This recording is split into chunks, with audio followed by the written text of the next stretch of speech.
Okay, students, now we learn properties of rational numbers. Our second topic is properties of rational numbers. The first property, if a upon b is a rational number and m is a non-zero integer. Non-zero का मतलब जो zero ना हो,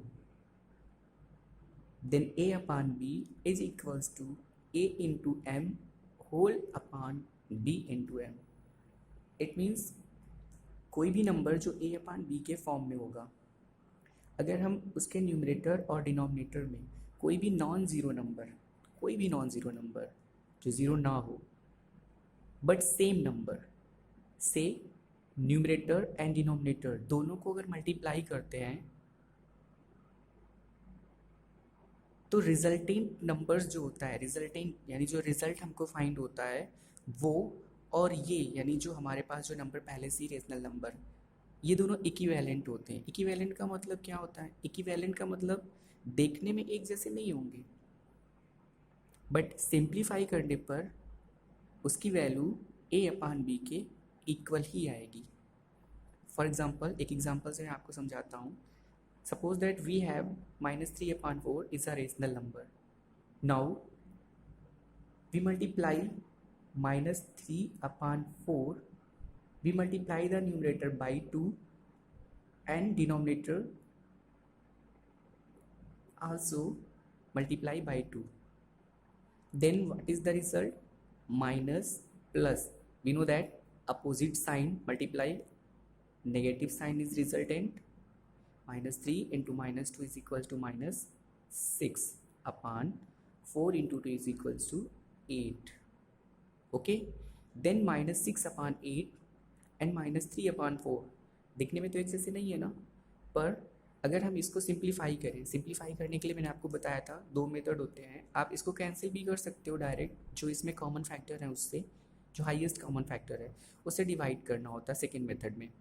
तो अगर हम इसको simplify करें, देखिए 2 4 जा 8, 2 3 जा 6, इट मीन्स -3 अपान 4, यही चीज़ है ना।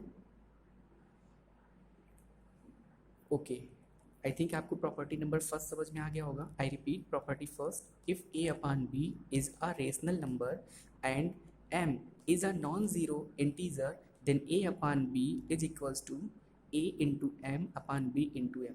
इसका मतलब है कि कोई भी रेशनल नंबर अगर हमारे पास है और हमको इक्विवेलेंट नंबर का फॉर्मेशन करना है, तब हम उसके न्यूमरेटर और डिनोमिनेटर में सेम नंबर से मल्टीप्लाई करके फाइंड कर सकते हैं।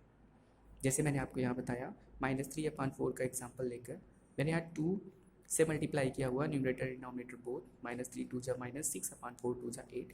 यहाँ आप 3 रखोगे तो 3 3 जा 9, -9 upon 3 4 जा 12। इस तरीके से इस नंबर को सेम रहना चाहिए। आप कुछ भी बनाओ, मल्टीप्लाई करने के बाद जो रिजल्ट होगा वो गिवन रेशनल नंबर का इक्विवेलेंट रेशनल नंबर होगा। Okay, property 2, if a upon b is a rational number and m is a common divisor of a and b, then a upon b is equals to a divided by m whole upon b divided by m.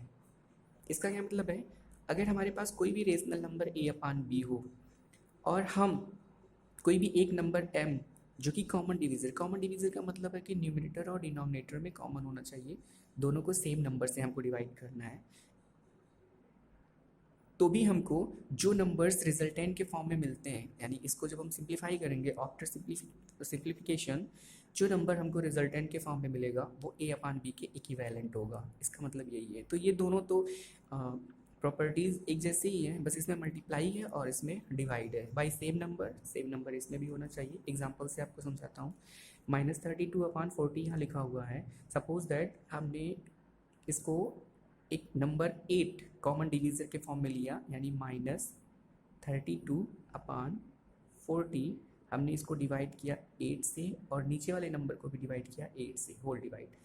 This is equals to 32 को 8 से divide करेंगे तो 8 4 जा 32, यानी -4 upon 8 5 जा 40, यानी 5, तो resultant आ गया -4/5। ऐसे ही हम इसको 5 से भी डिवाइड कर सकते थे, कॉमन फैक्टर 5 अगर होता तो 5 8 जा 32, यानी यहाँ पे -8 होता एंड 5 से डिवाइड नहीं होगा because 32 is not divisible by 5।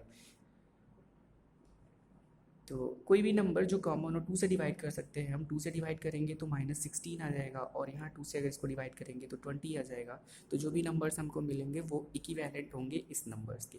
तो इन दोनों प्रॉपर्टीज़ को सीखने के बाद हमने एक चीज़ जाना कि जब भी हमको इक्विवेलेंट नंबर का फॉर्मेशन करना होगा, आगे क्वेश्चंस भी मिलेंगे आपको, उसमें लिखा होगा कि find the equivalent to the given rational number. तो उस कंडीशन में हमको क्या करना होगा, हमको रेशनल नंबर का इक्विवेलेंट नंबर फाइंड करने के लिए इन दोनों तरीक़ों से हम उसको कर सकते हैं। मल्टीप्लाई करके भी फाइंड कर सकते हैं और डिवाइड करके भी फाइंड कर सकते हैं। Now we learn property 3, let a/b and c/d be two rational numbers, then a/b equals to c/d is also right in the form of a into d is equals to b into c। इसका क्या मतलब है कि अगर हमारे पास दो number हों, rational numbers हों, a/b एंड c/d, और ये दोनों इक्विवेलेंट हो। इक्विवेलेंट का मतलब एक दूसरे के इक्वल हो, जैसे यहाँ लिखा हुआ है a/b इक्वल्स टू c/d। इस तरीके से अगर नंबर्स फॉर्म में है तो हम उसको ऐसे भी लिख सकते हैं, यानी कि किस तरीके से, a को d से एंड b को c से क्रॉस मल्टीप्लाई करके हम इसको ऐसे भी रिप्रेजेंट कर सकते हैं, a into D, it means a into D equals to b into C. तो इस तरीके से भी हम इसको रिप्रेजेंट कर सकते हैं। तो ये 3 प्रॉपर्टीज़ थी रेशनल नंबर की, जिसमें पहली प्रॉपर्टी ये थी कि कोई भी रेशनल नंबर, इक्विवेलेंट नंबर अगर फाइंड करना हो किसी भी रेशनल नंबर का, तो हम उसमें कॉमन नॉन ज़ीरो नंबर से मल्टीप्लाई करके फाइंड कर सकते हैं। सेकेंड प्रॉपर्टी भी कुछ उसी तरीके से थी, इसमें कॉमन डिवीज़र की बात की गई थी। कॉमन डिवीज़र अगर हमारे पास है तो भी वो रेशनल नंबर्स इक्विवेलेंट होते हैं। प्रॉपर्टी 3 में ये बताया गया कि दो रेशनल नंबर्स अगर इक्विवेलेंट हैं तो उनको इस तरीके से भी रिप्रेजेंट किया जा सकता है, यानी कि फर्स्ट न्यूमरेटर का सेकेंड डिनोमिनेटर मल्टीप्लाई करके is equals to first denominator into second numerator, इस तरीके से रिप्रेजेंट कर सकते हैं, यानी क्रॉस मल्टीप्लाई। आप यहाँ देख रहे हो a को d से मल्टीप्लाई किया गया और b को c से क्रॉस मल्टीप्लाई किया गया है। ये दो स्टेटमेंट्स आपको लर्न रहनी चाहिए हमेशा, जिसमें से पहला है every positive numbers is greater than zero, यानी कि कोई भी पॉजिटिव नंबर जो होता है, कोई भी पॉजिटिव नंबर वो हमेशा जीरो से क्या होता है, बड़ा। तो आपको पता भी है every negative number is less than zero, और कोई भी नेगेटिव नंबर जो होता है वो हमेशा जीरो से क्या होता है, छोटा होता है। इसको मैं आपको समझाऊं, जैसे आपको मैंने बताया था कि एक नंबर लाइन हो, बिटवीन नंबर लाइन यहाँ जीरो रिप्रेजेंट होता है, इस तरफ के जितने नंबर्स होते हैं वो पॉजिटिव होते हैं और इस तरफ के जितने नंबर्स होते हैं वो नेगेटिव होते हैं, यानी -1 -2 -3 इस तरीके से एंड सो वन, +1 +2 +3 और इस तरीके एंड सो वन।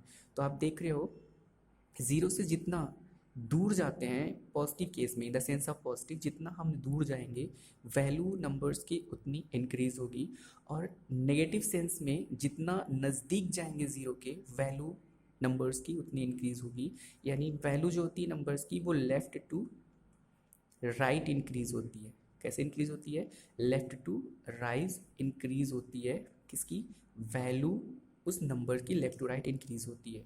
तो कोई भी नंबर्स जो नेगेटिव में होगा अगर इंक्रीज होती है तो इस ऑब्वियसली है कि ये इधर जितने भी नंबर्स होंगे वो जीरो उससे बड़ा होगा। तो वही इसमें लिखा गया है every negative numbers is less than zero, यानी कि कोई भी नेगेटिव नंबर है वो हमेशा जीरो से छोटा होगा क्योंकि जीरो उन सबसे बड़ा है। And every positive number is greater than zero, क्योंकि वो राइट साइड में है, तो राइट साइड में अगर इधर जाओगे तो पॉजिटिव नंबर्स मिलेंगे आपको, तो वो बड़ा हो जाएगा। तो इस तरीके से हमने प्रॉपर्टीज़ ऑफ रेशनल नंबर सीखा, रेशनल नंबर की डेफिनेशन सीखी, प्रॉपर्टीज़ में हमने 3 प्रॉपर्टीज़ पढ़े और कुछ स्टेटमेंट्स हमने देखी। Positive numbers is always greater than zero, negative numbers is always less than zero. तो अभी आप इसका नोट्स बनाइएगा, प्रिपरेशन करिएगा, फिर इसका बेस्ड कुछ एग्जाम होमवर्क के फॉर्म में मैं आपको क्या करता हूँ, यहाँ होमवर्क में मैं आपको आज देता हूँ, आपको इसके नोट्स बनाने हैं। पहला काम आपको नोट्स बनाने हैं, फिर इसको आपको लर्न करना है। और जो नोट्स आप बनाओगे इस नोट्स की फ़ोटो निकाल के फ़ोटो निकालोगे और फिर से इसी व्हाट्सएप ग्रुप पर अपने नाम के साथ और क्लास के साथ, अपने नाम के साथ और क्लास के साथ इसी व्हाट्सएप ग्रुप पर शेयर करोगे, ताकि आपके नोट्स को मैं देख सकूं और फिर आपको अच्छा भी लगेगा। तो इस तरीके से आपको करना है ये दो काम आज, एक नोट्स बनाना है और दूसरा इसको लर्न करना है। आगे की क्लास में फिर मैं आगे कंटिन्यू रहूँगा और आपको फिर इस तरीके से कंटेंट प्रोवाइड किया जाएगा। Thank you.